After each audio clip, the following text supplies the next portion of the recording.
Tollywood plus politics లో ఇప్పుడు hot topic ఇదే. ఆంధ్రప్రదేశ్ డిప్యూటీ సీఎం పవన్ కళ్యాణ్ కి సర్జరీ జరగడం ఫ్యాన్స్ ని టెన్షన్ లోకి నెట్టింది. హైదరాబాద్ లో సక్సెస్ఫుల్ గా ఆపరేషన్ పూర్తయింది. శ్వాస సమస్య కారణంగా సైనసైటిస్ కు సంబంధించిన సర్జరీ చేసినట్టు సమాచారం. ఇక టాలీవుడ్ స్టార్లు ఒక్కొక్కరిగా రియాక్ట్ అవుతున్నారు.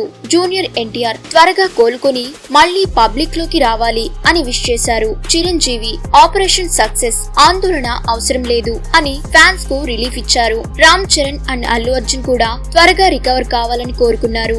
డాక్టర్లు ఏమంటున్నారంటే ఇంకా 10 రోజులు రెస్ట్ తీసుకుంటే పూర్తిగా కోలుకుంటారట. కానీ అసలు ప్రశ్న ఇదే, పవన్ కళ్యాణ్ మళ్లీ ఎప్పుడు ఫుల్ ఎనర్జీతో ప్రజల మధ్యకి వస్తారు? అలాగే పెండింగ్ లో ఉన్న సినిమాలు, రాజకీయ కార్యక్రమాలు ఎలా ప్లాన్ చేస్తారు? ఈ సర్జరీ తర్వాత ఆయన తీసుకునే నెక్స్ట్ స్టెప్ ఏంటి అనేది ఇప్పుడు అందరిలో ఆసక్తి పెంచుతుంది. మరిన్ని లేటెస్ట్ అప్డేట్స్ కోసం ఇప్పుడే మన ఛానల్ ని సబ్స్క్రైబ్ చేసుకోండి.